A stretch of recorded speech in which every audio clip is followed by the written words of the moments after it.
Hello, everybody. Welcome to Nintendo Pow Block here on Bosch Rush Games. We are in the building. I'm your host, the enlightened and excited one, Eddie V. Joining me is the indie insider himself, Mr. Dan Murphy. How you guys doing tonight? He's the dungeon. Dang it.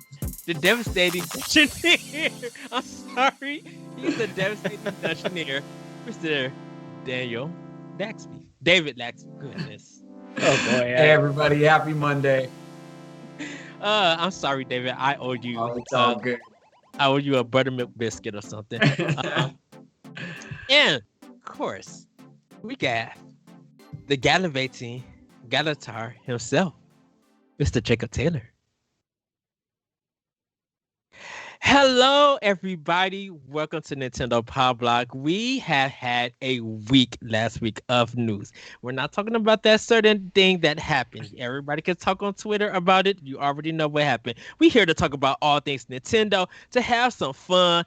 And man, like I said, we got a show for you. We were just be falling with so much news. So this episode is going to be a heavy news episode with some great discussion.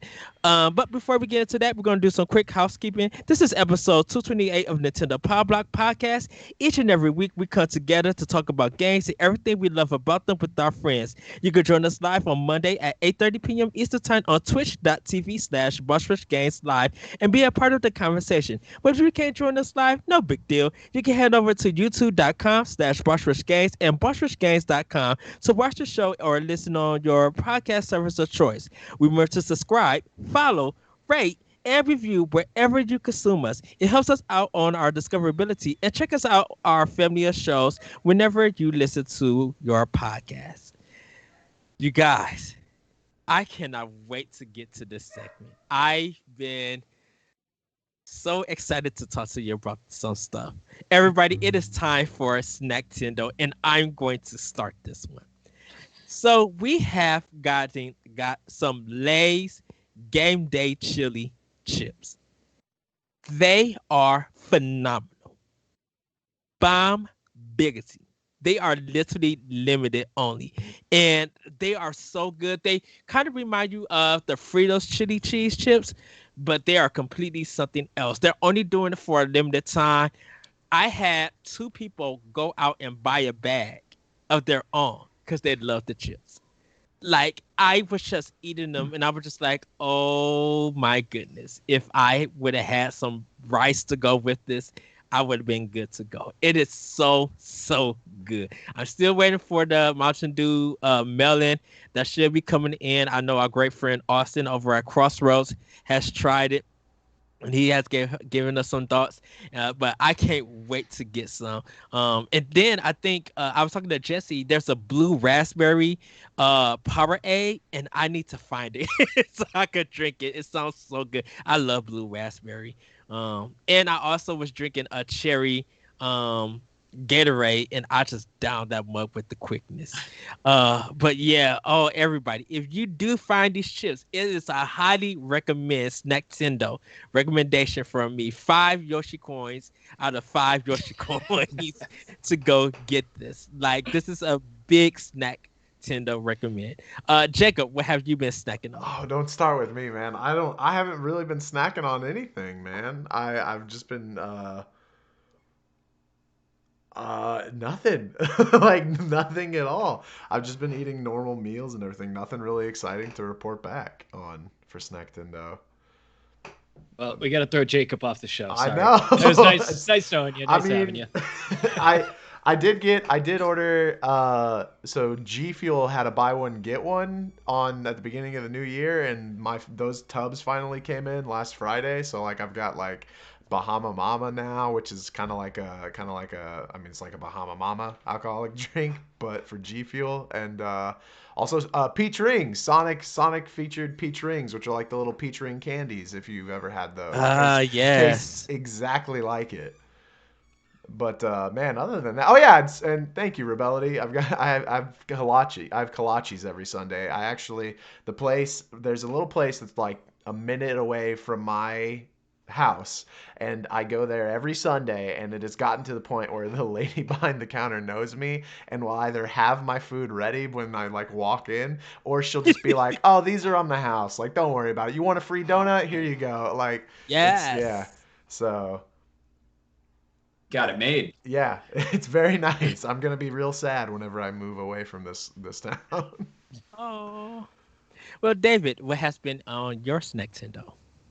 Well, my wife was born in Louisiana, so every New Year's we make black eyed peas and sausage, and that's changed a little bit over the years as we eventually became vegan. But now we make black eyed peas and vegan sausage, and put a little Louisiana hot sauce in there, which I love, and then wind down with a little Wooden Bill whiskey. So Oh wow. Have you had it with cornbread? Like some good yes, buttered cornbread? yes, yeah.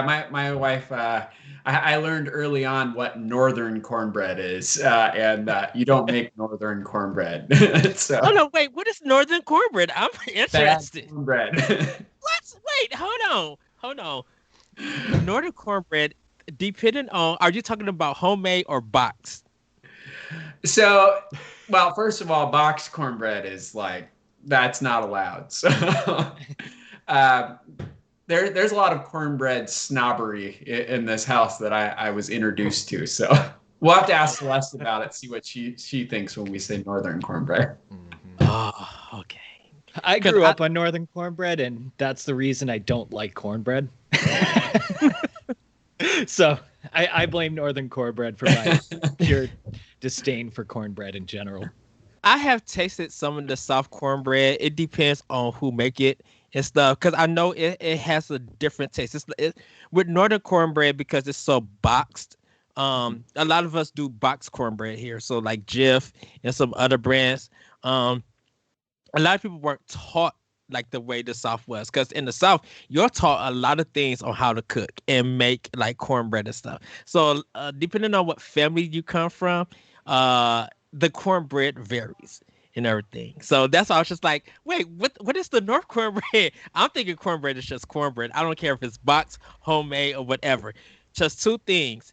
Just make sure that it's not burnt, and make sure that it has butter. You know, that's me. Dan, what has been on your Nintendo? Oh, well, I hate to do this to you guys, but I'm going to throw a little shade at you. I had dots, and they were so bad. I agree with Dan. Oh, Dots man. are terrible. I can't believe you guys liked those. Not only did you like them, you recommended them. And I am just blown away. They had no flavor. They got stuck in my teeth, and I paid money for them. Did you get like a? Because dots are really tasty. It depends on, I guess because it depends on if it's a fresh box or is it a like a older box. You know, Is there such thing as a fresh box? Nobody Yeah. buys them. yeah. Every week, a lot of stores get those candy boxes. So when they put them out, you kind of see that, like, if there's a box in the back of existing box that's open, everything that's in the back is completely fresh for it. So So you I gotta kind go of, dig in the back. well, if it's on a thing where you can reach over and get a box from the back one is the fresh ones. The first ones are all the old ones. I'm gonna take this as a recommendation, and I'm going to try a fresh box, and I will report back to you next week. Those northern dots. So The northern dots. And that's my Snacktendo, everybody. So yes, everybody. Oh, I also been eating some Talenti, some chocolate cookie vanilla Talenti ice cream. Really, really good. But everybody, we are going to turn this section over to Dan. He has a special segment for a certain person. So Dan, take it away. Yeah, and just a little bit of somber news in the Nintendo fan base. We found out we lost Brian Cooper, who ran the Twitter account Japanese Nintendo, and he also ran the Twitter account We Are Toad, or now Toad for Smash. Brian was a really nice guy. He interacted with everybody, and when I was new to Twitter, I kind of always saw it as like a place where people were always just angry at each other and things like that, never being on it. But even though I had a few followers, Brian had interacted with me. He was super nice. And after his passing, we got to see everybody come out and talk about how good he was, how helpful he was, and how resourceful he was. So I just wanted to give a quick shout out to Brian. Rest in peace. We're going to miss you, man. You're great for the Nintendo community. All right. That's very sweet. Very sweet. Well, everybody, we're going to get into some family news. I got to do it correctly. It's time for family news. And this segment is now going to be turned over to the Dungeoneer himself, Mr. David Laxby. David, what's up in the family news today? Thanks, Ed. Well, we got some exciting news to get to, and we'll do the format a little differently today. We're going to have kind of a roundtable discussion about some of these various stories, since, like you said, it was a week full of news. So our first story is about Netflix services becoming unavailable on 3DS and Wii U this June. So this story was broken by Nintendo Life via Nintendo US support website. And one of the quotes that I think really encapsulates the story said, despite this move, there's still no word or sign of a Netflix app for Nintendo Switch. Former Nintendo of America president Reggie Fils-Aime said back in 2017 that the company was in talks with Hulu, Amazon, and Netflix to bring their apps to their current console. But as of the start of 2021, only Hulu in the US currently has an official app on the Nintendo eShop. So, gentlemen, what does this mean about the future of Nintendo Switch services? Will Netflix be coming to Switch? And does this further hint at a major new rollout for a Switch Online membership? Let's go ahead and start with Jacob. What do you think? So I don't think it's gonna change anything about Nintendo Switch Online's services. I think if that was the case, they would have wrapped Hulu and YouTube into them already. And if I remember correctly, I'd have to check, but if I remember correctly, YouTube and Hulu don't have any sort of presence on Nintendo Switch Online right now. However, I do believe that Netflix will be coming to the Switch. I think that taking it off the Wii U is so. The 3DS, there's still such a huge install base for that anything that comes to it still sells pretty well. And I'm sure people still use their 3DS. I'm not sure if for Netflix or not. I know that I've used it for Netflix before. But isn't Netflix doing a Legend? Isn't that the rumor that they're doing a Legend of Zelda series? It's a rumor. Yeah, I said rumor. It's like we had every 6 months. so maybe, I don't know. Maybe they'll announce it with that. But it has to come, right? I mean, like, it's inevitable that it would come to the Switch. I don't know why. I don't know who has a contract with them that's making it not come to Nintendo Switch, because I can't believe it's not money related. It's an odd omission. And like you said, only Hulu is available there right now. Ed, what do you think? I think personally for Nintendo Switch services, I think them not having Netflix is no loss to anybody. Netflix is so available everywhere that I think no one is really missing out. I think it's good to have Hulu because it's all the up-to-date stuff. I do think we need Disney Plus on it because people will watch more shows, I think, on Disney Plus whenever they roll that out.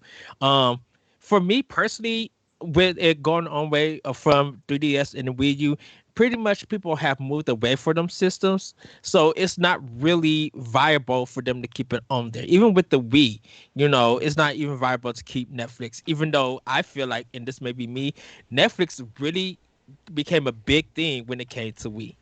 For it to be on other consoles and it be having the success that it did. So with it, I prefer the fact that Hulu was on there and now Crunchyroll is on there, and to catch up on all the anime. And I'm going to be soon joining Crunchyroll. That's what I want to see. I have Netflix on my PlayStation and my Xbox, even on my computer, and people got even Netflix on their phone. So they're not really missing out on anything. All right. So. Dan, any further thoughts on that? Not really. I was actually pretty much going to say what Ed said. Like, the Netflix is so accessible everywhere on everything. I really don't think Nintendo is going to make any more money having Netflix on it and vice versa. But, I do think there is going to be a big overhaul of how Switch Online works coming up in March when the Switch Pro releases. We're we're gonna have certain subscription-based services and everything on there. Netflix could be part of that, but I wouldn't be. I'll put it this way: I'm not going to be surprised if Netflix pops on there, and I wouldn't be surprised if it doesn't. I don't know. I'm not going to watch Netflix on it. So, go ahead, Dan. I'm sorry.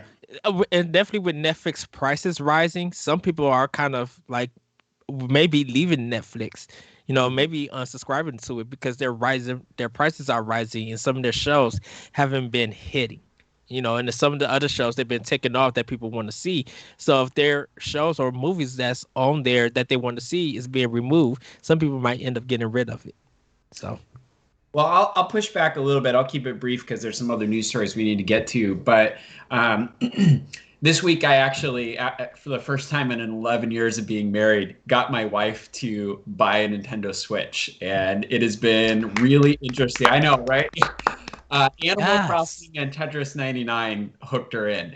But it's been so interesting for me to watch, as a lifelong, gamer all the way back to the NES, watching somebody that hasn't been their case, like, integrate the Switch into their lifestyle. And it was just reaffirming for me what has made Nintendo Switch so successful is its portability, its ability to use it in various, situations that you wouldn't otherwise be sitting in front of a TV. And I know that my wife was actually pretty disappointed that Netflix wasn't on there because when she's cooking or things like that, like she usually watches on her phone. Well, the Switch has a much larger screen, right? Mm-hmm. And sometimes she's wanting to use her phone for like recipes, but still have a show on. So given that the Switch's sales are so connected, in my opinion, to the lifestyle that it affords, I think it's crazy for Nintendo not to get all the apps that they can on there. So that's kind of my 2 cents on that. Yeah, and I think shout out to Shane in the chat. He says a kids section for like PPS, Nick Jr., Sesame Street. His kid would be playing that constantly. May not be for everyone, but it would be nice though. I agree with them. I would love to see like definitely PBS, definitely of course Nick Jr. And PBS has Sesame Street. A lot of people with kids could watch that definitely in this time of the pandemic to still be able to learn. And if you're on the go and you're collecting, on your Wi-Fi, you can still entertain yourself on your Switch by watching these shows. So, if people are saying that the system is for kids still, then give them kid apps and let people, because I think people will join to be able, because I would join like PBS. If I could see old school Reading Rainbow, I'm on the go. I'm down for that. Even if they have even game shows, like even some, like if Comcast even got evolved or some kind of cable network got evolved and did it where you could watch like cable TV that you don't want to watch on your TV or something, I would be down for that. I know people are going to say, well, that's who Hulu for, but there are some stuff that's not on Hulu that you only get through cable. And Netflix is a huge producer of content. Now, yes or no, would you guys watch Netflix on your Switch? Yes. No. Yes. I don't think I would. Yeah, I'll tell you when I would. When my kids are stealing the TV and I need to go hide in the other room and get a brain break. So I think it's really demographic specific. Exactly. Yeah. All right. We got to keep it moving. We got some other news stories to get to. So our next news story tonight, Nintendo issues mass DMCA takedown of 379 fan-made games. And this is a common topic, it seems like, every week on this show. Nintendo playing the bad guy yet again, or are they? This was first reported by Torrent Freak. And just a quick explanation for folks who might be wondering what a DMCA is. So it stands for the Digital Millennium Copyright Act.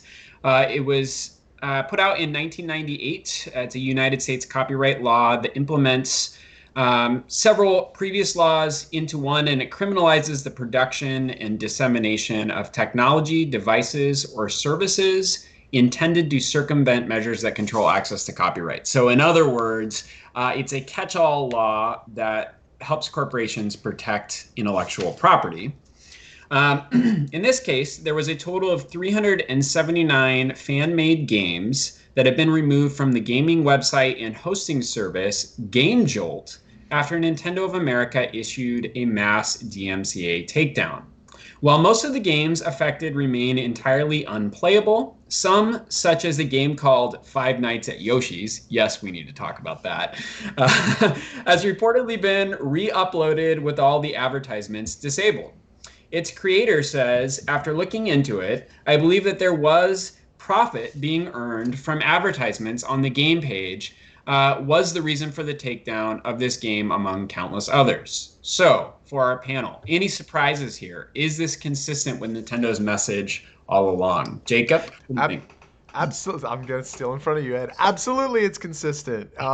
You cannot make money off of other people's ideas. It's not allowed. It is illegal to do so. This is not surprising in any way, and Nintendo was fully in their right to do it. The Five Nights at Yoshi's, which is absolutely a game I want to play.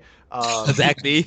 them putting it back on, admitting like, oh hey, like that's the coolest part about this article is for them to say, oh, they're right, we were in the wrong because we were making money, so here's it with no advertisements, no way, it's just free. That's how you do this sort of project. You don't make any profit on it, whether it goes to whoever, it doesn't matter.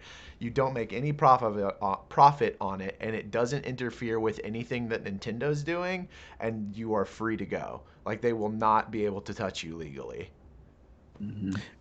Yeah, I think that was the thing about it. Like with the DMCS, even with the just the cease and desist, Nintendo's not taking nobody to court besides the people who are selling emulators and stuff like that of their original games and things. That's the only thing that Nintendo has been going on after. Mostly everybody who has been hit with a DMCA or a C&D has just been like, you can't make money off it. You got to take it down. If you change it and you fix it and you put it back up, it seems that Nintendo's just like, okay, that's cool. We won't say nothing. You know, that's surprising to me that Nintendo is not going off of everybody to be like, we want all the money that you guys made. They're not asking. They didn't ask for no money for anybody for this one. They were just like, you just can't take no make no money from us. So Nintendo is at least being more lenient than they would have done in the past. So to see 379 fan-made games, I actually asked, and I'm gonna give it to you, Dan. I actually was asking Diggity podcast about this. It's just like, why does everybody always want to make stuff out of Nintendo's IPs and nobody else's? Why is there not many Microsoft or Sony products being made out of Nintendo stuff? Is Nintendo IP that powerful to have 379 games made? Dan? I mean, think about it. Like, Jacob, why do you want to play Five Nights at Yoshi's? Because it's Yoshi. Yeah, absolutely. You know what I mean? Like, of course. Like, people just have such an attachment to this. But, I mean, like you said, David, we talk about this every week. Like, yes, hate the game, hate a corporation acting like a corporation, go for it. But it is what it is. There's no surprises here. It's going to happen. You make money off of somebody else's IP. Could be anybody's IP. It's going to get shut down. Yeah. That's it. Enjoy your money. Make another game. I wonder if any of them got enough money to buy anything for themselves, maybe another game studio or anything like that. Well, that's what the thing is. I don't know who got the ad revenue, because the thing about it is the money was coming from the ad revenue, so it might have been the site itself and not the creators. The only thing I would chime in really quick here, and then we're going to move to the next story, is I sometimes I really wish, especially with Zelda spinoffs that fans create, that Nintendo would buy up that talent and bring them in, because there have been some fantastic fan-made, at least for Legend of Zelda, games that I wish Nintendo would bring those people aboard instead of fighting them. David, have you played Legend of Princess? If that's still around. I have not yet, but I have friends over at Zelda Dungeon that have talked about that a lot. It is so good. It literally is so good. So yes, I think even if Nintendo doesn't go out for these developers or something, I think there is a vast community out there that if they couldn't get a kit, if they could put their stuff on Unity or Unreal and send it to Nintendo and it impresses them, I think their stuff can show up in the Nintendo Direct. Their stuff can show up on limited run games, or the eShop, and and the talks behind them. Hey, somebody could be making the next Hades or the next Game of the That's Year right. That's stuff. right.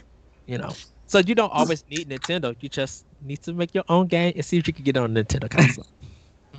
All right, our next story is I think was a pretty funny one. So this news broke recently out of Bloomberg that Microsoft tried to buy out Nintendo in January of 2000.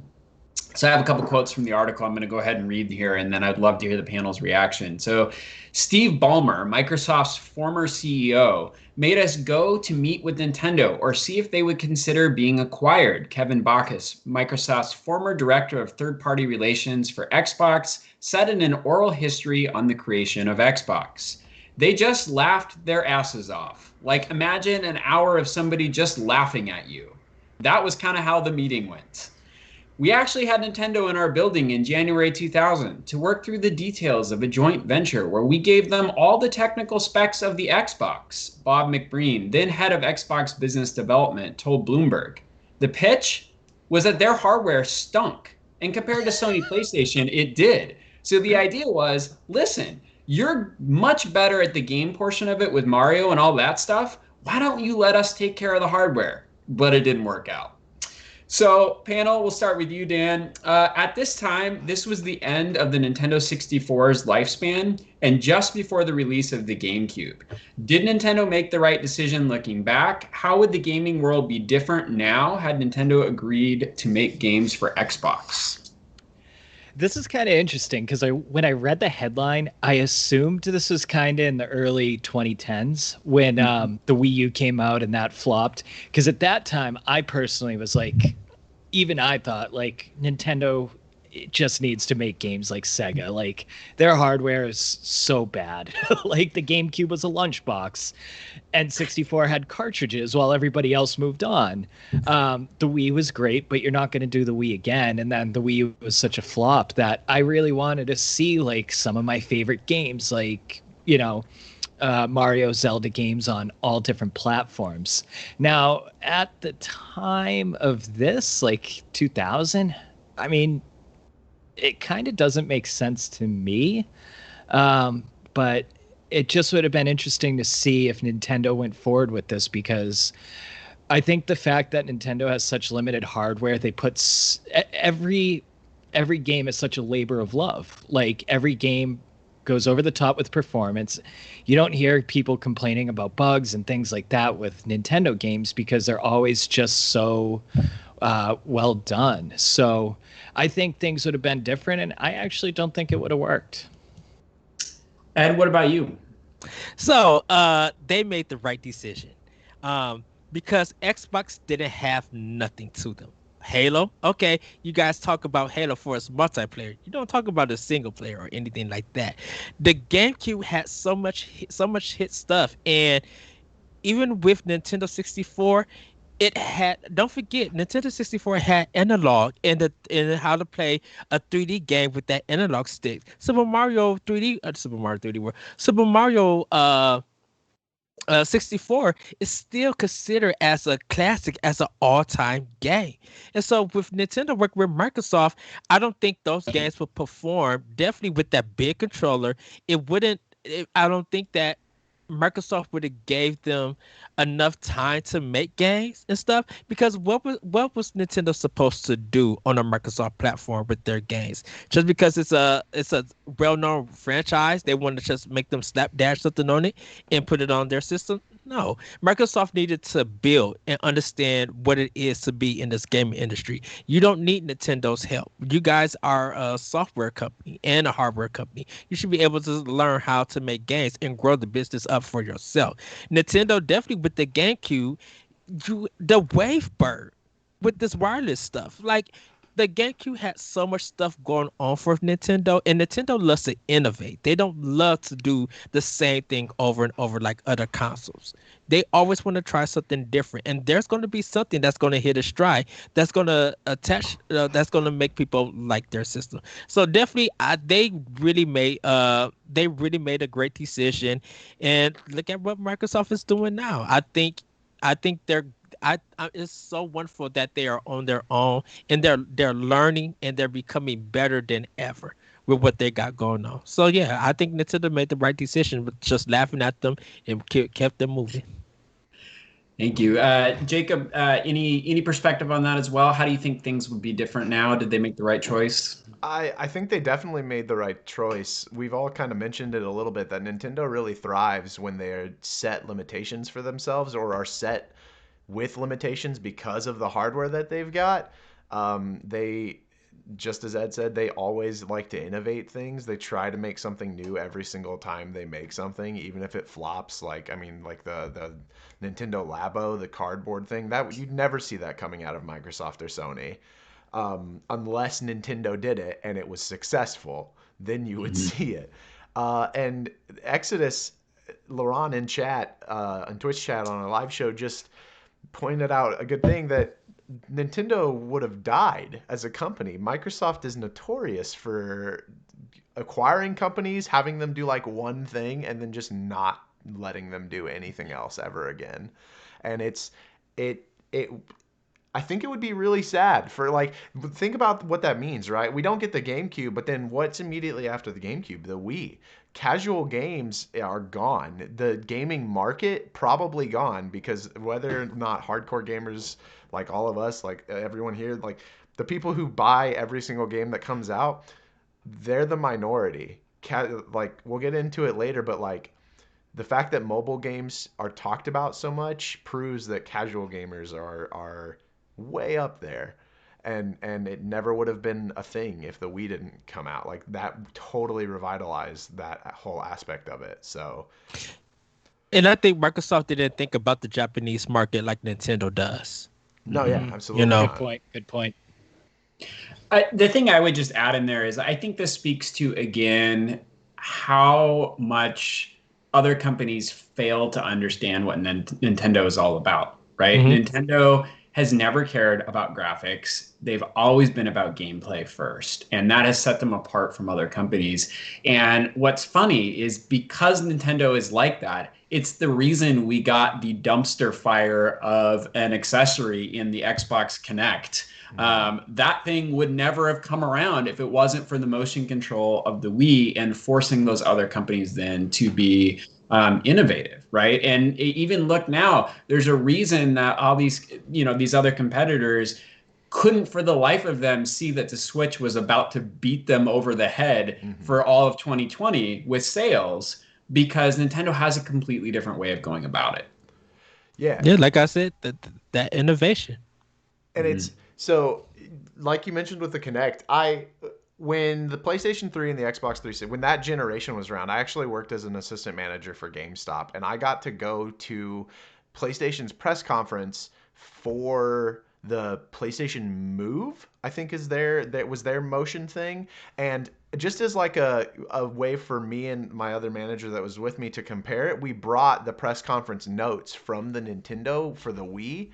And I kid you not, they had done word for word part of their like press conference. Like it's amazing. Like PlayStation, Sony and Microsoft are great companies as far as making games and all of that stuff. They do great work. I'm never gonna dock them, but like Nintendo absolutely ups the game with like creativeness. Nobody can touch them for creative. Power totally goes to Sony and Microsoft, but creativity is all Nintendo. All right, we're going to move on to our next story here. So this one, I think we all got a kick out of when we were talking it before the show. So two, shall we say, less than trustworthy rumors about games coming out this week, but exciting rumors nevertheless. So full remakes of both The Legend of Zelda Ocarina of Time and Mike Tyson's Punch-Out were both rumored this week. Both reported by RetroDodo.com via Impulsive and Kilio FR. So regarding Ocarina of Time as a full remake, RetroDota reports, as with many game remake rumors, this one started with a trademark entry. The difference is that Zelda Ocarina of Time Switch trademark appears to be a new registration rather than a renewal for a potential game in the future. As far as the Mike Tyson Punch-Out, we heard this directly from Mike Tyson himself when he appeared on the Impulsive show with Logan Paul. Mike Tyson said the words that sports games fans have all been waiting for. We're going to make another one. So there you have it, straight from the horse's mouth. So panel, we'll start with you, Ed. How much do you buy into this? How likely are we to see these games? Will you be buying them? I have put so much salt on this, seasonal salt, and then threw everything in the garbage bin. There is no way Nintendo's going to be working with Mike Tyson for that to happen. Punch Out for Wii is a great game. They could do the Punch Out series. Why don't he just go to EA?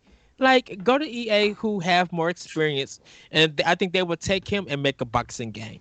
The Legend of Zelda Ocarina of Time remake, that's a laugh. They're working on Breath of the Wild. They're not going to spend resources to redo a whole game that is kind of like perfect right now. Like, you really don't. I mean, you could fix some quality of life stuff, but no, Nintendo is not. Numa and them is not going to be spending their time to remake one game when Breath of the Wild 2 is on the rise. No, what probably is they're going to probably port the 3DS version.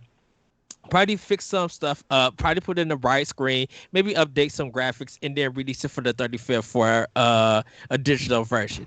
Other than that, no. This has salt and is in the garbage bin. This is not happening. All right, pushback from anybody else? So I agree with that on The Legend of Zelda, to be honest. And I'm so sick of Ocarina of Time. Like, I'm just so sick of it.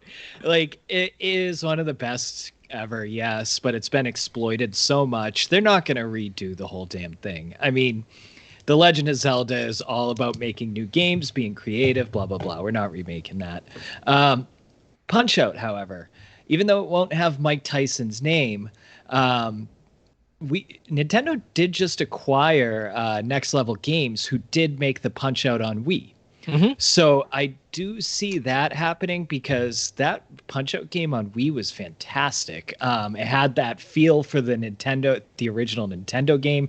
It was fun, had updated graphics, and it had different cool modes. So yeah, I'm buying in on Punch-Out, not because of Mike Tyson, but because they bought Next Level Studios. All right. Jacob, any thoughts on that? I disagree with both of you entirely. Grezzo did the remake for Ocarina of Time on the 3DS. They did the remake of Ocarina of Time for Majora's Mask, and they did the remake of Ocarina of Time for Link's Awakening. Nintendo doesn't even have to touch it. Their job is done. They've already made the game. They just need a studio to come in and polish it up so that it looks good on an HD console. That's whether or not it's going to be how it's portrayed in the article of just a single Ocarina of Time remake, I don't know about that. But there's no way that we're not getting remakes or remasters or something. Oh, that's what Ed said, though. Like, they'll probably port it and give it widescreen. No, but not. Right. I'm saying not. Yeah, we'll probably get that. Not just a port, though. Not just a port. I'm saying that, like, I side with y'all on Ocarina of Time. I'm so done with Ocarina of Time. I want, like, Majora's Mask. I want maybe the Oracle of Ages or Seasons games or Minish Cap remake. That's what I want. But you can't deny that Ocarina of Time and Link's Awakening is my favorite Zelda game. Link to the Past are the two most, like, favorite Zelda games of all the series. And I just don't see it as them not doing that. Like, that would be such a great way to celebrate the 35th anniversary of Zelda. Well, this is the thing about it. I think A Link Between Worlds will probably come out before Ocarina of Time, because that game did, when it came out on 3DS, it did phenomenal numbers, and I think it also took Game of the Year when it came out. So, but as Go ahead, Dave. I'll play devil's advocate here, just to go. I'll put my tinfoil hat on for just a minute. It's the 35th anniversary. look at the success of Final Fantasy VII Remake, and we know that Nintendo loves to just mess with people on the timeline. And So, let's what also if look at the they come drama in- that went through Final Fantasy VII yeah, Remake. so what if they come in and they just explode the Zelda timeline by rewriting Ocarina of Time for the 35th anniversary? There you Oh go. my god, that would be Well, amazing. I well, would look, love to see Zelda Twitter if that happened.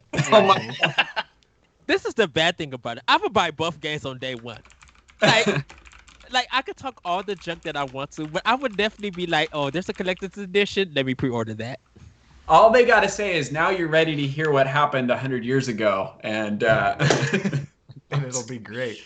Also, I Exactly. can't wait to buy part 1 of 3 of Ocarina of Time. that's right. That's right.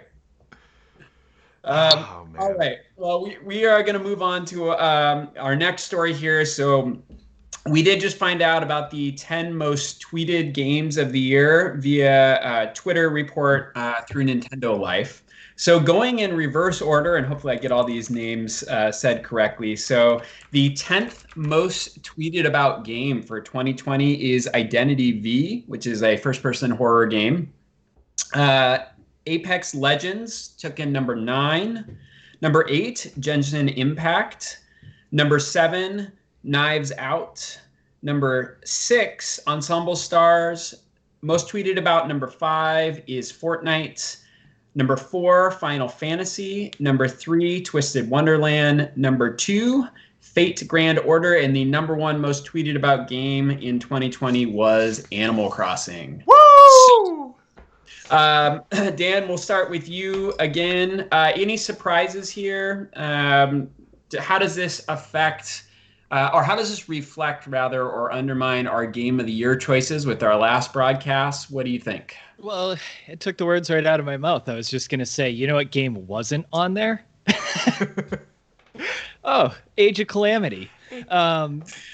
Yes, no surprise, Animal Crossing was at the top. It was the game of the year, everybody. Everybody was talking about it. Everybody was playing it. 28 million people bought it. Everybody's talking about it. That's it. That's all I have to say. Game of the year. Ed? What was that? That's Okay. I mean that I'm not surprised that it is a lot of social games. Of course, it's gonna be tweeted out because people are just like, "Hey, my town is, my gates are open. You guys want to come in?" And showing stuff and getting people to the community and watching on Twitter and everything. I mean, watching it on Twitch and or YouTube and stuff.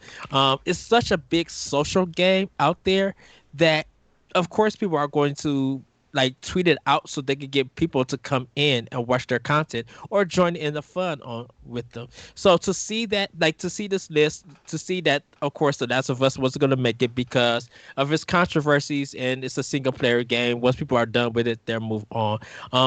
Yes, Hyrule Warriors is in the same boat. Where people were tweeting out loving the game, and some people are still getting to it and finding the game to be interesting. But it was like a weekend game. People moved on.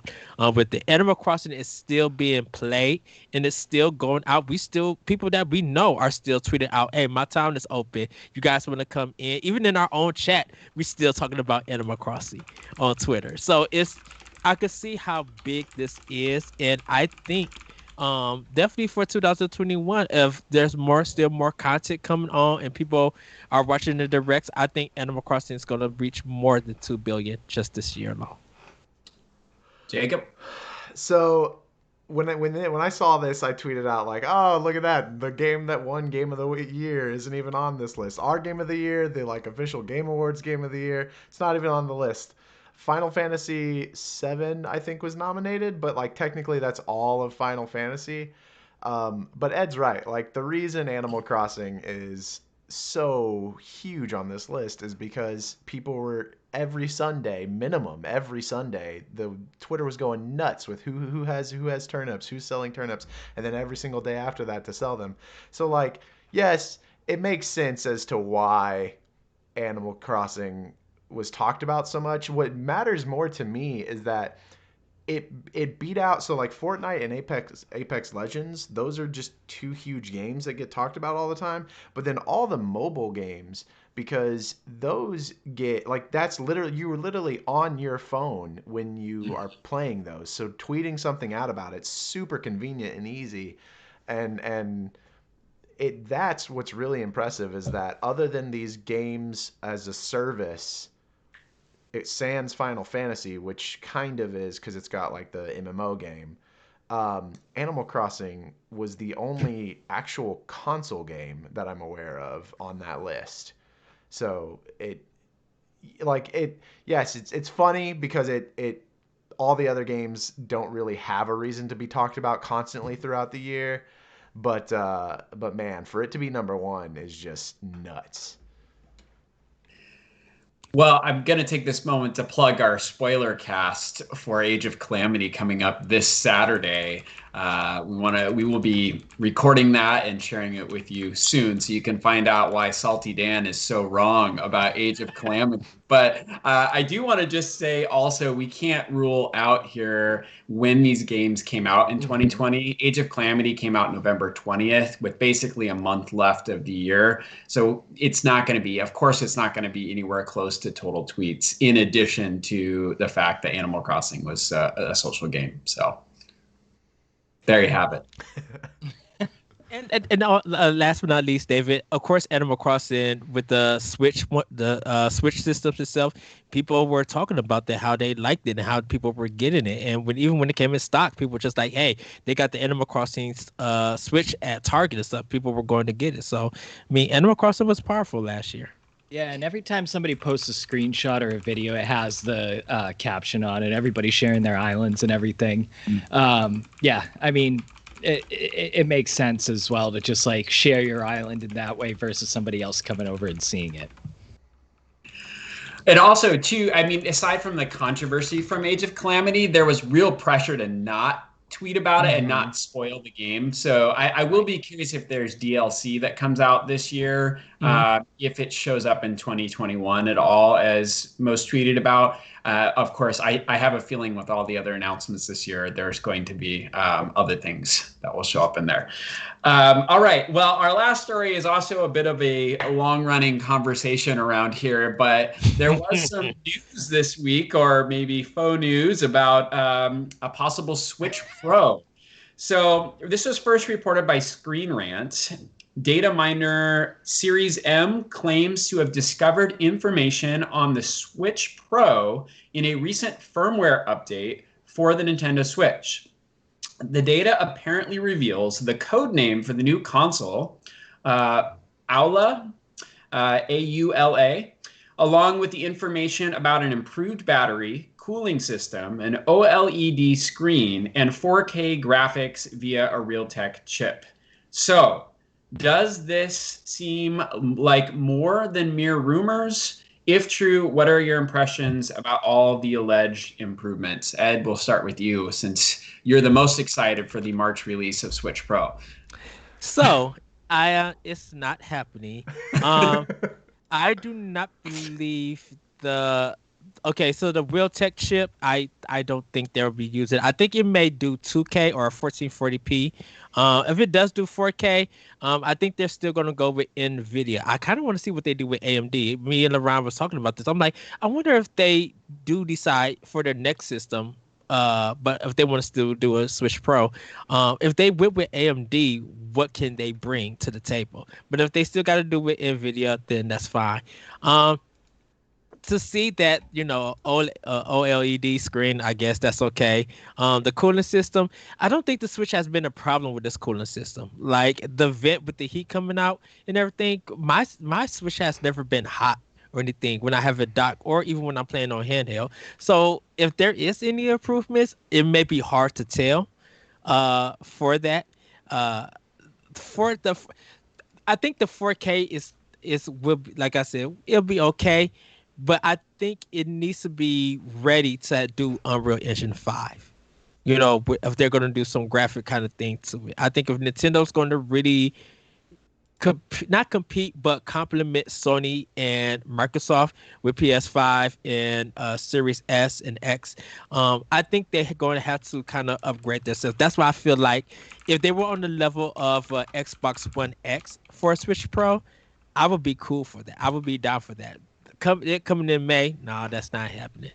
No time soon. But I once again pour more salt on this and then some gravy. Dan, what say you? Well, I've been cheerleading for this Switch Pro for a little while now. I mean, the specs kind of seem great. It's basically everything anybody's been clamoring for when it comes to a new system with Nintendo. It's what's going to separate it from the current Switch. And it seems like it's not too technologically advanced to be too overpriced either. I think Nintendo's really trying to compete with anything mobile right now versus competing with Sony and Microsoft. So this would kind of go along the lines of having that. And 4K, even though it says it's going to be 4K, we're probably not going to see games in 4K. Like our phones are probably 4K, and it's not like I'm playing Grindstone or Mario Kart Tour in 4K. You know what I mean? So I am taking this with a little grain of salt, not as much as Ed, but we'll have to see when it comes out in March. All right. Well, Jacob, what about you? And does the presence of a supposed code name for the console give more validity to this rumor? So I actually just looked up. I was looking up while others were talking what that means, and I guess apparently it's like it has something to do with our blood vessels. I skimmed it, and from what I understand, Nintendo always codenames their systems for like there was the Revolution for the Wii. There's the NX, which I think was just kind of the public code name, but they have a theme for all of their code names. I think Mario always Zelda always follows like an Alice in Wonderland sort of thing style. Mm-hmm. So I that alone to me says that these specs are just it's fake, that this is a totally fake rumor. It could be that they're close, but in like I could see us getting, if they did what we had talked about on our previous episode for the Switch Pro, that they could get like a 4K style dock. And I did want to shout out TNT and 3 was asking what Nintendo franchises we'd want to see in 4K, so maybe we could get to that later. But yeah, like that the name alone, actually, because that was the first thing I thought of was how does that fall in line with the rest of how they've done the rest of it, and that alone tells me no, that this isn't it. Whether parts of this might come true, sure, but the whole thing is out. All right. Well, as we bring our news segment, family news, to a close, maybe we could just quickly answer that question about 4K. So I would love to see The Legend of Zelda in 4K. I also would be curious what a 4K Smash Brothers would look like. So that's... Goodness. Ed, My eyes are not ready for that. What about everybody else? I would like to see the next Mario game. I mean, Mario Odyssey had like beautiful worlds in it. It was super cool. So I think they would continue to piggyback on that, and I think 4K would make it even more of a great experience. I think 4K would help third party more, bigger third party stuff. I don't think it would help Nintendo because they're so variety with their art styles. 4K Yoshi, Woolly World, like 4K Paper Mario, like they look good the way that they are now. But I think the 4K will help something like Doom Eternal or maybe Apex Legend whenever that decides to drop. I think that 4K stuff will help a lot of the third party stuff that comes to it, like 4K Witcher. If we could see how that looks on Switch, definitely would you take stuff in the dock. So I'll be interested to see it, but more for the third party stuff than Nintendo stuff. Jacob, close us out. Yeah, so I want to see a Kid Icarus game in the style of Dark Souls and Bloodborne in 4K. I would love to see the little skeletons and the eggplant wizards and everything be in total 4K and just be as like demony as possible. I think that'd be great. But that's what I want to see. Right. Yeah. Ed, do you want to transition us? Yes. So, everybody, that was our favorite news. Thank you, David, for that segment. But before we close out, Dan has a game fact events. Dan, what did you just find out? All right, so this is a very quick one. But Kirby's original name was Tinkle Popo. Uh, so before he was released in the United States, they were gonna name him Tinkle Popo. And one of our first game fact advances was talking about the Nintendo lawsuit where the lawyer's name was Kirby, and then they ended up naming him Kirby after this lawyer. So this was just kind of revealed a few years ago that sorry if I mess this name up, Satoru Iwata. Mm-hmm. He ultimately changed the name to Kirby after realizing that name Tinkle Popo would never sell in the U.S. This is a good choice. Oh, wow. Yeah, so that's it. But hey, just real quick before we move on to the playing with power, the 3D World is dropping tomorrow. Do you guys have any predictions for new characters added on to that? I think they'll probably show more Bowser's Fury. Because Toadette. That's the only thing I could think of. I think Toadette and probably Wario. Ooh. I'm gonna get flamed for this, but I really want Nintendo to come back and embrace the Bowsette idea. And that's why Bowser is so furious, because there's an imposter Bowser running around. Oh my goodness. That's awesome. Anything, David, for you? No predictions for me. I didn't play because the previous one was on Wii U, right? And, yes. And I didn't play that one, so if you're listening to this on the podcast, it's already been out, so watch it. And man, I just hope that it has online capabilities. Like if I'm not able to play online with friends with y'all, I'm gonna be so upset because that game multiplayer is great. I think they are. I think they'll have online this year. I hope so. That'd be so fun. Yes. Well, everybody, before we get to playing with power, we got a quick link code for you guys.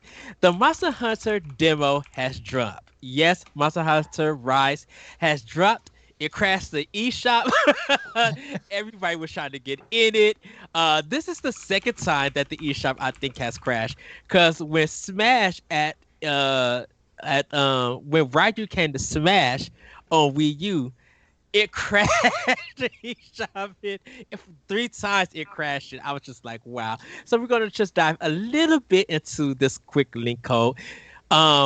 Me, Jacob, and Dan has played the Monster Hunter Rise.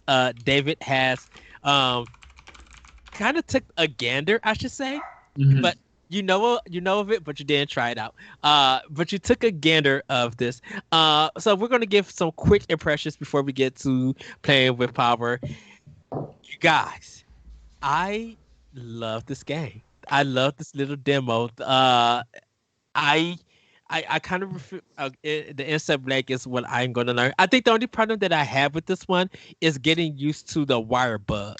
I got to get used to it and learn it and use it more for combos and evasions and stuff. But what I will say, I love the fact that they gave you an arrow to find out where the monster was at. Because in Monster Hunter World, it was very hard to sometimes find a monster. You would be looking all around. Sometimes the map is a little bit confusing. But they kind of made it easier to do. But what are your thoughts, Dan, for the Monster Hunter Rise demo? So I really only played one mission of it so far. And I've never played a Monster Hunter game, so I don't know what the hell is going on. And it doesn't have really it doesn't have a hand-holding walkthrough on how to play it. So I'm kind of just button mashing, trying to figure it out. So I didn't really get a good feel for it. I think I want to watch somebody try to stream it, but graphically, it looks amazing. It looks really, really good. I was really surprised because I only had played it in handheld mode. I didn't play in docked mode. But I was really surprised by the textures, the land, the water, the monsters. Everything looked really, really good. So Yeah, I want to watch somebody play it and try to see what they're doing and try to find little tutorials. So, but it looks really cool to me. What about you, Jacob? Oh man. Okay. Monster Hunter Rise is amazing. The wire bugs after you if you've ever played a Monster Hunter game before, you're very used to immediately dropping in the map, grabbing items if you're playing on a non-high rank Mhm. mode, and then bolting for the monster. Do not do that in Rise. Spend a little bit of time hopping around the map with the wire bug. The motion, once you get down to it, like once you get used to it, it absolutely becomes just a fluid, like muscle memory response to be like, oh, there's a cliff that's like 20 feet high. I can make it all the way up to the top of that because I've got two wire bugs.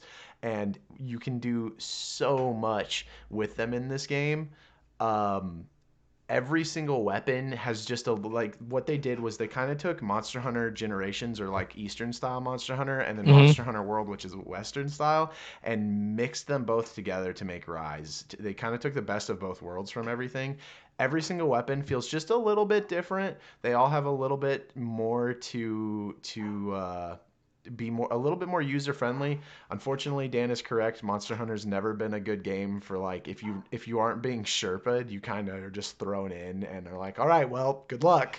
Um, but oh, I could go on and on and on about Monster Uh, Hunter Rise. I will say this because shout out to Tower Castro. Destiny had the same problem. Like they just threw you in the world and really didn't explain everything, and so Mm-hmm. you kind of got to figure stuff out. With my son Rise, even though this is a short demo, it's good they gave you some of the basics, but I think they need to go a little bit deeper for people who are coming into it.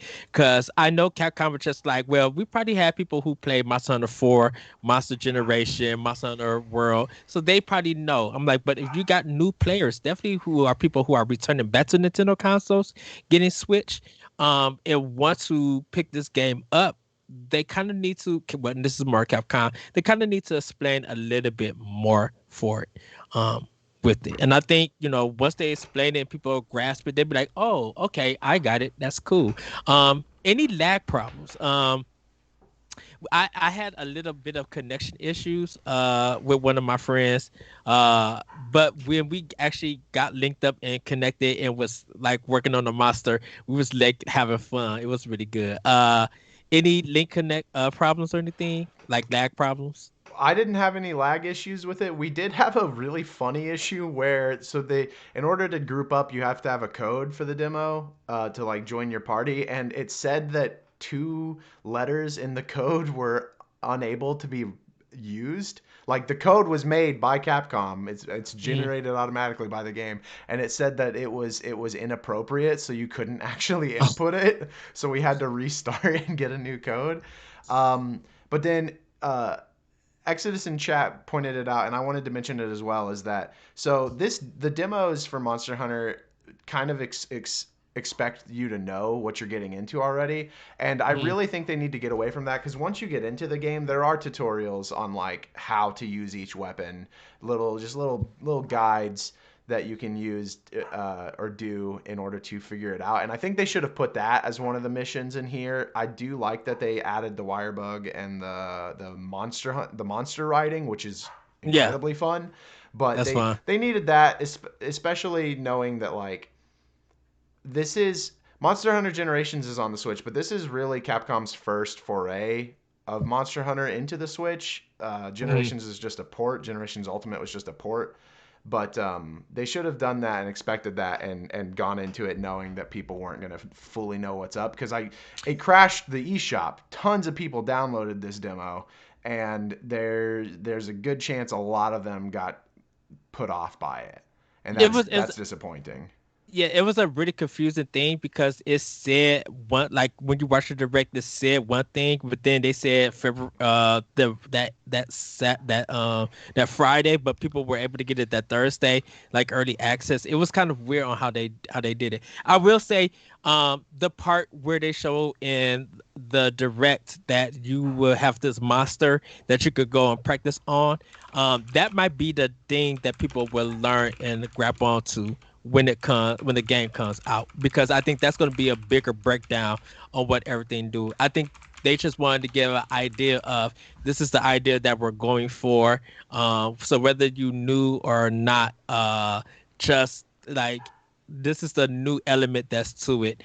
This is how the game just feels, and then when the game actually comes out, it will be better than what this demo. The demo was just a little taste. So then I think once you like get into the town, and you use different weapons and you learn the craft and stuff like that, I think you'll get a better understanding. It takes time to learn. Trust me, it takes time to learn. Now, as somebody who hasn't played Monster Hunter before, how does this game compare to some of the other Monster Hunter games for you? And are you looking forward to it more, or is it? How did you feel about the demo in comparison to other games?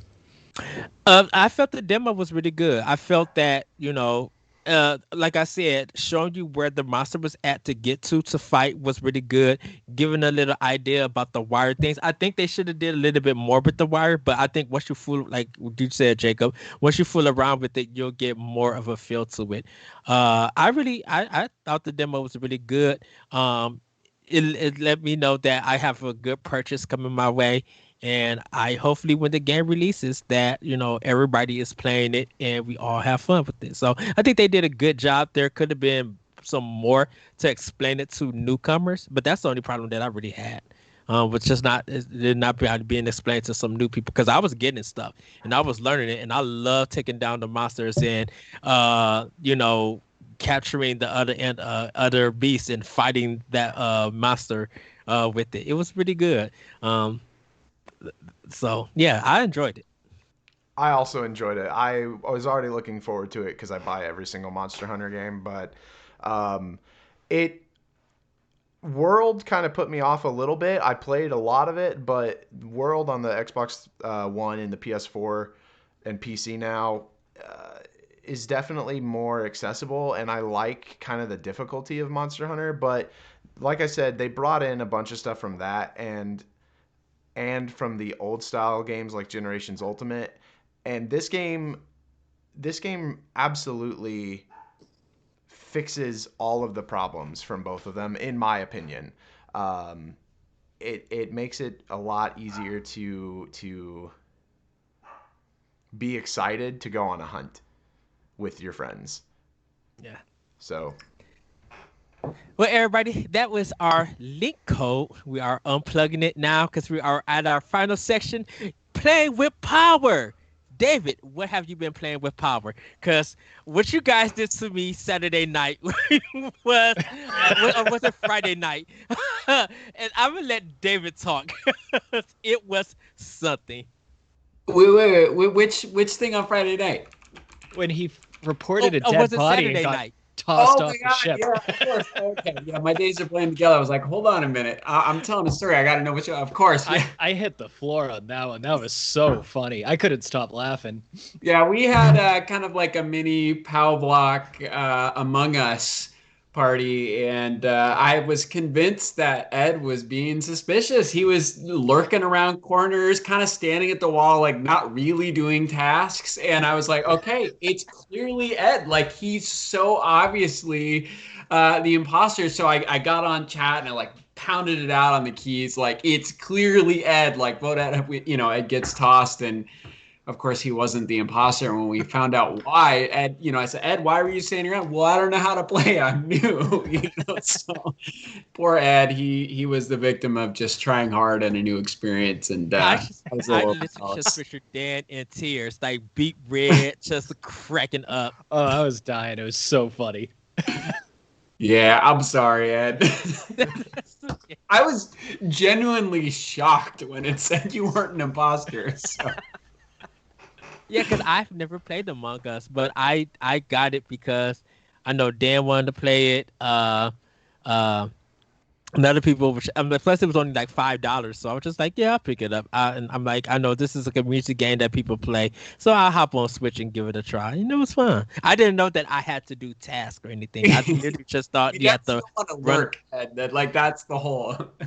You're sus. We could have explained it to him. Yeah, we probably could have. So yeah, we've been playing Among Us, and then I finally got my 3DS back from the Nintendo repair shop, which I was super excited about because I've been trying to beat Spirit Tracks for my 3DS, And one of the things that I just hate about that game is you have to use the microphone to play the spirit flute, or you can't get past certain levels. Uh, And one day I got really mad that I couldn't get the spirit flute to work, and I guess I blew too hard and I blew out the microphone. So I had to pay to get the thing like $100 to get a new mic put in through Nintendo, and I got it back, and I'm happy to say I'm now past that part on Spirit Tracks. And then lastly, I'm still plugging away at Alien Isolation. So, how far are you? I think I'm on mission like 6 or 7 now. I don't. I guess it's out. I could talk about the plot, right? It's not spoilers. I finally got through all the med bay and the synthetic plant, and trying to get medical help for the person that's been injured. So. Oh, nice. Are you still feeling scared, right? Is it like, no, I killed enough times by the xenomorph that I finally have just become numb to it. So. Okay. Jacob, what are you playing with Power? So I just beat the first god, or I just rescued the first god / goddess in Immortals Phoenix Rising. The more I put into that game, the more I love it and enjoy it. And I talked about it a little bit last time, I think, and I talked about it on Boss Rush Games podcast.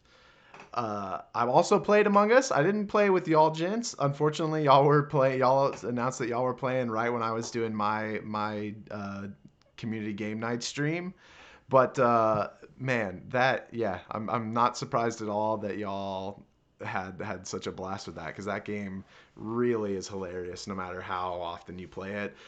Ed, just so you know, a little tip for you: now that you are officially not new, you can use the new trick whenever you're an imposter at least once and be like, "Oh, I'm new. I don't know what I'm doing." But yeah, man, that sounds like that was a ton of fun. Yeah, I didn't even know where the chat thing was at. I'm like, oh, what's the chat? Oh, okay. Yeah. Other than that, I'm still working through Pokemon Sword DLC. So, Yes. How is it? it's good, man. Let's see. I think last time I talked about I got the little bear cub from Mustard. The guy's name is Mustard, so I named him Dijon, and I've been leveling him up. He's like level 60 now. He starts at level 5, I think, when you get him. So I've been really grinding levels for him. And then I have to gain friendship with him, and then I can take him to. There's 2 different dojos that you can choose to train him at, and I think that determines which version of his evolution he goes to. So that's where I am right now. I'm kind of deciding what dojo I want to take him to. I think it's Rapid Strike style or Palm Strike style, I think, is the other one, but I could be wrong on that. All right. Dan, sorry. What are you playing with Power? I am still playing Ni no Kuni. I thought I was at the end of it, but there was a bit of a plot twist, and I am not at the end of it. So maybe I'm at the end of it now, but I'm still really enjoying that game. It's a blast. I was really itching for a good JRPG, and that was a great pick and probably the best $13 I've spent on a game. Nice. I've been playing a little bit of Mega Man X. Ed, we were talking about it last week when I was like, I feel like playing Mega Man. I have the X series on Switch, or the X collection, and I haven't really played any of them because I've played all the originals. Like I've played 1 through 4, I believe. Yeah. And I never played the X series. So when I started playing the X series, I was like, man, I'm bad at this game. So watching your stream, Ed, I actually got better at it and I beat it. So that was fun. And then I did the Tetris 99 Maximus Cup this weekend. Yeah. And let me tell you, I was getting bodied. Like I never finish like 50 to 99. I'm always in the top 30. And I mean, I was finishing like 74th. Dang. I think the Maximus Cup just brings out the good players again, or maybe I was getting better, so it put me against better players. But yeah, it took me like a good 9 or 10 matches to get that Kirby skin. Oh wow! And there was a Tetris player who just passed away. I'm sorry, right? I didn't get his name.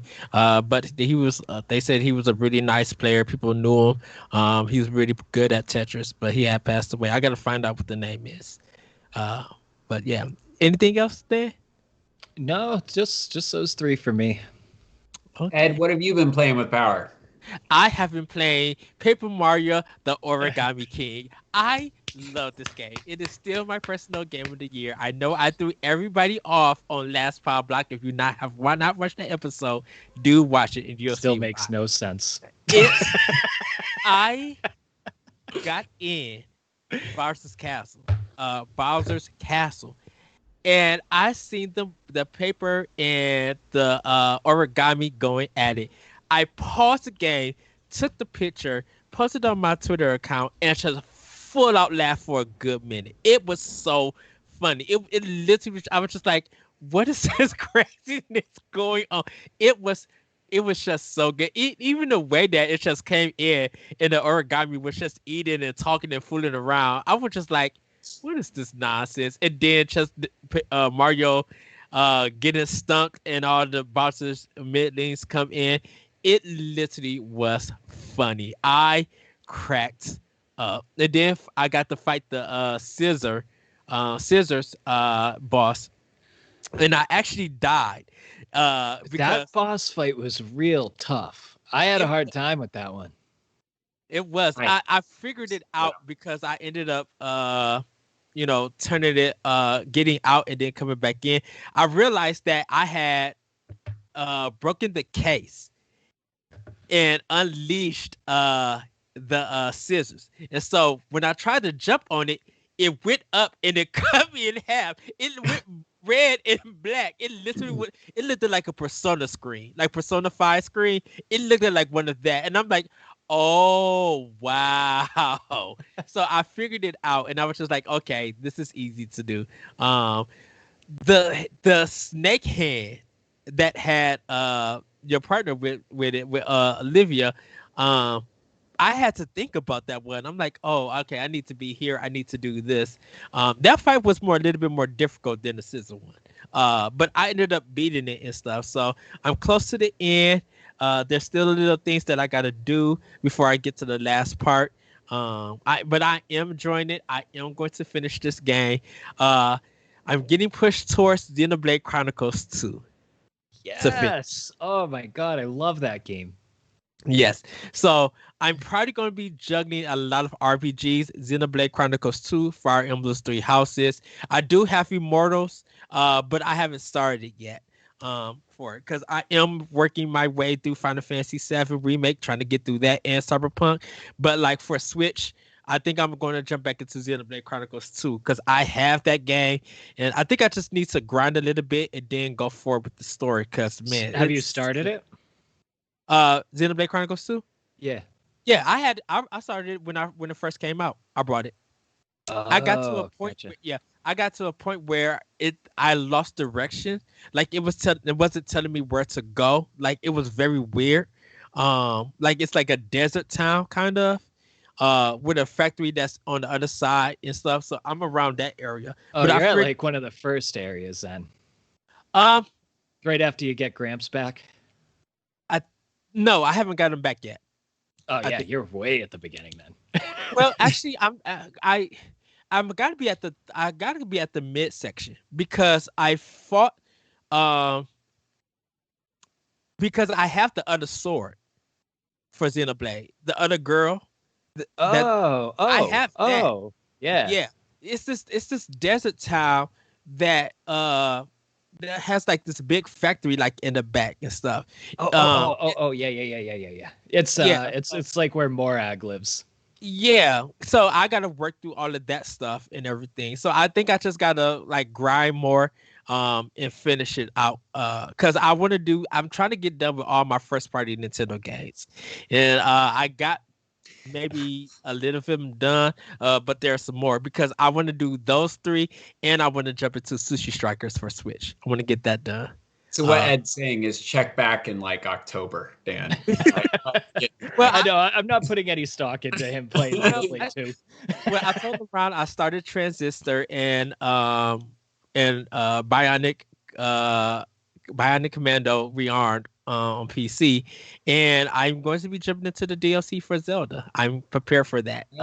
Right. But I want to get through Paper Mario. Trust me, every recommendation that you guys gave me, I'm working hard to get done to show that I can do it. Message me when you finish Paper Mario. I want to talk to you about that.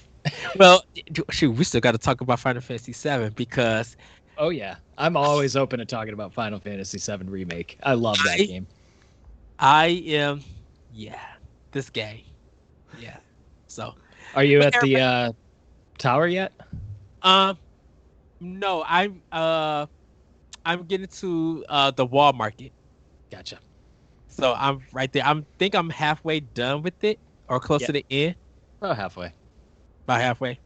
So, but everybody, that is going to be for the show. Thank you guys for joining us. We're going to get to some quick plugs. Jacob, where can we find you? You can find me everywhere on the internet at Galutrad, Galutrad. I stream Monday through Fridays, except for when I'm hosting or co-hosting on Boss Rush. Wow, my brain just went blank. Boss Rush Network's Nintendo Pow Block podcast. I forgot the name of the show I was on right now. But 7 p.m. to 10 p.m. Central Standard Time. Right now I'm working through Immortals Phoenix Rising, and then on Wednesdays I play Animal Crossing. And then after Immortals we'll be into Monster Hunter, because Monster Hunter. Yes. Dan, where can we find you? You can find me on Twitter at DCDM, and I'm usually hanging out on the Discord waiting for somebody to talk to me. So check out our Discord. It's all over our Twitter pages, and I believe we put it in our podcast notes as well. Yes. I got to update some of this stuff to include Discord. David, where can we find you? I'm at David Lasby on Twitter. I'm also on themighty.com, bossrushgames.com, and zeldadungeon.net. All right. You guys can find me on Twitter at ThatRetroCode. You can check out Nintendo Pow Block, We Talk the Walk, and more here at Boss Rush Games. Check out Optional Opinion on SoundCloud, iTunes, other podcast apps. Guys, we would love to see you guys. If you subscribe to us, let us know. Give us a 5-star rating because next week is our quiz episode. We got a special guest joining us. You can email our show at nintendopowblock@gmail.com. That's where you can submit your picture that you have listened to us, that you subscribe, and that you have given us a rating. You have a chance to win a $10 eShop card. So you guys want to get it in. We cannot wait. Just go ahead and put it in. We want to know what you guys thought about the family news. What are you guys snacking on? You can follow us on Twitter at Pow Block Podcast. I believe that's it. 1 second. Yeah, Pow Block Podcast on Twitter. You can follow us there. You guys could check us out on various shows at Arsenal X, Crossroads, Tower Casual, Boss Rush Podcast, Talk the Walk, Band, We Talk, and other shows, Land Party. Check out all our first class class guys out with Dignity, WSD, and other shows with that. With that, everybody, have a great week. Have a great weekend. We will see you next time on Nintendo Pow Block. Bye, everybody. Woohoo!